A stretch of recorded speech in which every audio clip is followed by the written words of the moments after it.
Together, growing in faith, changing communities. Igama likayisebeni indodana nomoya ogcobileyo. Musa uNkosi yethu Jesu Kristu, uthando lukaNkulunkulu uyise, ubuzalwane ngomoya ogcobileyo makube kini nonke. Namhlanje uthandwa sami ngifisa sifunde encwadini yevangeli njengoba ilotshwe nguJohannes umpostoli, isahluko sesishiyagalombili ivesi lokuqala kuze kube ivesi leshumi nanye. Lo nkathi uJesu wasuka waya entabeni imhlwathi. Ngakusasa wabuya wafika ethempelini nabantu bonke beza kuye. Wayesefundisa ehlezi phansi. Ababhali nabafarisi base beya kuye beyisa owesifazane owayebanjwe ephinga. Bamisa phakathi bathi kuye, "Mfundisi, lo mfazi ubanjwe khona manje ephinga." Kodwa emthethweni uMose wasiyala ukuba onjalo simphohloze ngamatshe. Wena uthini? Kepha lokhu babekusho bemlinga ukuze bambeke icala. Wayesekhothama uJesu waloba ngomunwe emhlabathini. Kwathi ukuba baphikelele ukumbuza walulama wathi kubo, "Ongenasono phakathi kwenu akaqale ukuphonsa itshe kuye." Wabuye wakhothama waloba phansi. Bathi ukuzwa lokhu bemuka omunye emva komunye kuqala kwabadala, kwasala uJesu yedwa nowesifazane emi kuyona leyo ndawo. uJesu waphakama wathi, "Wena wesifazane, baphi abakumangaleleyo na? Awulahlangwa muntu na?" Wathi, "Akakho Nkosi." Wasethi uJesu, "Nami angikulahli, hamba ke ungabe usona." Thandwa zami, ngiyithanda le ndaba. uJesu usendaweni yokukhuleka. uJesu usondele endaweni kaNkulunkulu. Ebese kufika abafarisi nababhali baletha owesifazane obanjwe oqotsheni. Miningi imibuzo engiyibuza yona. Bambambe ephinga. Baletha owesifazane ngobe njani? Iphi indoda abephinga nayo? Uma bemletha lo wesifazane, kuyavuka kumina ukuba khona uhlobo lwabantu oluthanda luhlezi likubona usenkingeni. Khona uhlobo lwabantu olujatshuliswa usizi lwakho. Khona uhlobo lwabantu ohlezi lifuna ukuqhakambisa ukwehluleka kwakho. Baya kuJesu bayoceba owesifazane. Yangithinta indlela uJesu ayibuka ngayo le ndaba. Uyawazi umthetho, yazi ukuthi owesifazane obanjwe ephinga kumele akhandwe ngamatshe. Kodwa futhi uyazi ukuthi bayamlinga. Uyazi ukuthi bahlose ukumbeka icala.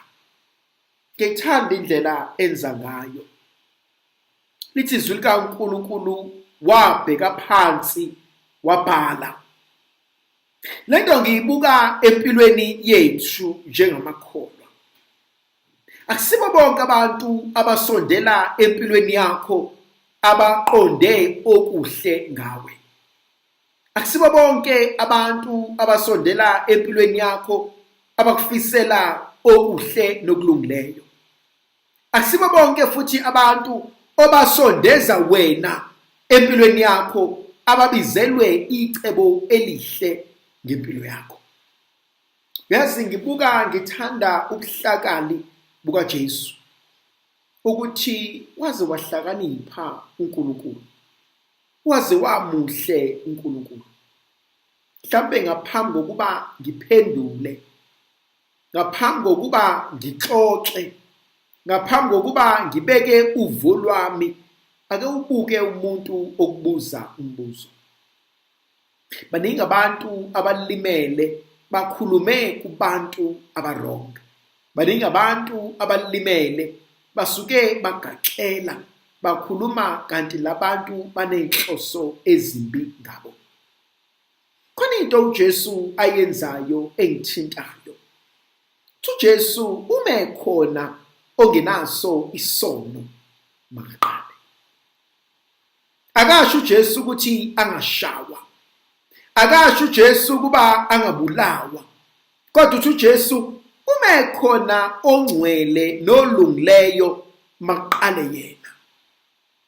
Kwesinye isikhathi baningi abantu esingabafuni. Esihlezi sibagxeka, esihlezi sikhuluma kabi ngabo. Abanye babo bayazama. Abanye babo bayimisele. Kodwa boqonda ukuba ikakhulukazi labo abangenzi lutho ave bebagxeka labo abenza utho. Abayimisele uboyibuka lento emndenini. Khona laba abawuthandayo umndeni, abayikhandlayo ngomndeni, abawusebenzelayo umndeni. Abenza iphutha bayogxekwa bagxekwe kuthi labo abanganendaba bengenzi lutho kube yibona ababakhuluma kabi. Lithi izwi likaNkulunkulu uJesu ebhala phansi uyaphakamisa amehlo uyabuza kowesifazane, angibaboni abakushayayo sebeshonephi? Owesifazane, Nkosi, sebehambile. Yangithinta le ndaba ngoba ifuna ukuthi babazi kahle kamhlophe, babeqonda ukuthi abakwazi ukumshaya ngoba nabo banezinto zabo. Imizi ngemizi imile kodwa yonke inotwayi lwakhona. Umuntu nomuntu unezinto angekho happy ngazo. Akekho ngenasono. Sithi isintu akhosoka lingenasici. Ngijabula kanjani pho ngobuthakathaka bomunye umuntu? Ngijabula kanjani pho ngokuhlekisa ngosizi lomunye umuntu? Khona into uJesu ayenzayo. Uthi meyisukuma abuke owesifazane.